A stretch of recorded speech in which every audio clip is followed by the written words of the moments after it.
नमस्कार। आज की इस वीडियो में हम बात करेंगे मोहन राकेश की एक उपन्यास अंधेरे बंद कमरे। अंधेरे बंद कमरे जो कि हमारे पास ये है, तो अंधेरे बंद कमरे मोहन राकेश का एक उपन्यास है। मोहन राकेश ने,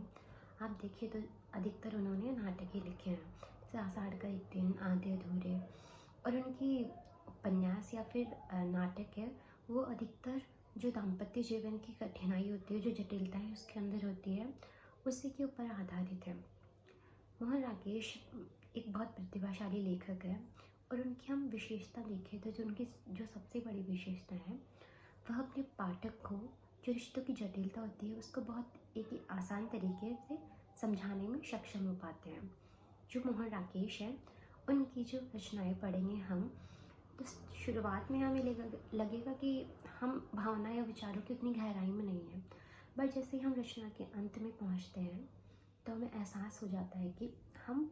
विचारों के बहुत ही गहरे दायरे में थे। ये अंधेरे बंद कमरे, इनके प्रमुख चरित्र हैं हरिवंश, नीलिमा, मधुसूदन और शुक्ला। मधुसूदन जो कि एक पत्रकार होते हैं और उसी के माध्यम से ये कहानी कही गई है, इस उपन्यास में जो कहानी कही गई है। हरिवंश और नीलिमा जो कि पति पत्नी होते हैं, आधुनिक मध्य वर्ग का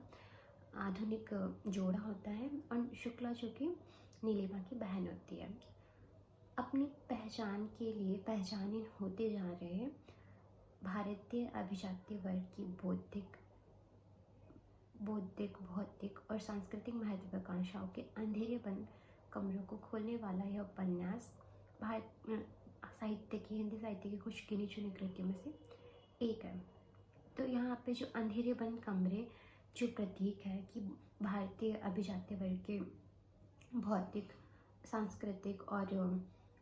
बौद्धिक उनके अंधेरे बंद कमरे हैं, उनको खोलने का प्रयास किया गया है इस उपन्यास में। तो उनसे मतलब ये है कि हम हमारी संस्कृति से जुड़े हुए हैं और आगे भी बढ़ना चाहते हैं, बट हम उन संस्कृति के जो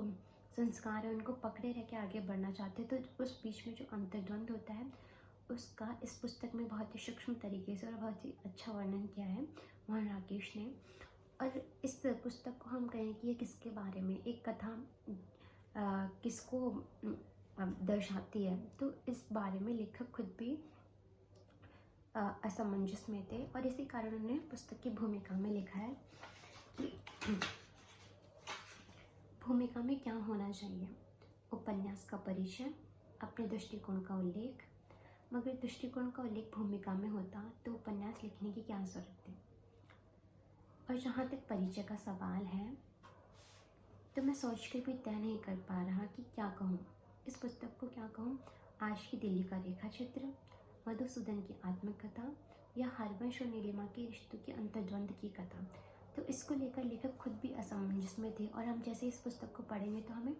तीनों कहानियाँ मिलेंगी और हम तीनों कहानियाँ एक साथ चलती रहती है, और हम पहचान नहीं पाएंगे कि अंत में कौन सी कहानी महत्वपूर्ण है और कौन सी कहानी हमें क्या बताना चाहती है। अगर हम बात करें इसमें जो दाम्पत्य जीवन नीलिमा और हरिवंश की कहानी है उसमें क्या दर्शाया है मोहन राकेश ने, तो उसमें भी उसके जो अंतर्द्वंद होते हैं उनके दाम्पत्य जीवन में, क्योंकि एक आधुनिक वर्ग होता है, उसके जोड़ा है, आधुनिक जोड़ा है, उसमें दोनों बहुत समानताएं रखते हैं, और उसी के कारण उन दोनों को बहुत असुरक्षाएं भी होती है, और अपने व्यक्तिगत और व्यावसायिक जीवन की जो महत्वाकांक्षाएं होती है उनको लेकर भी उनके अंदर काफ़ी अंतर्द्वंद होता है, और वह एक दूसरे से अलग भी होते हैं, पर कहीं ना कहीं उनका प्रेम होता है जो उन्हें वापस लेके आता है। तो पुस्तक के अंत में, इस पुस्तक के अंत में जब हम देखेंगे इस वाली कहानी का अंत, तो हमें पता चलेगा कि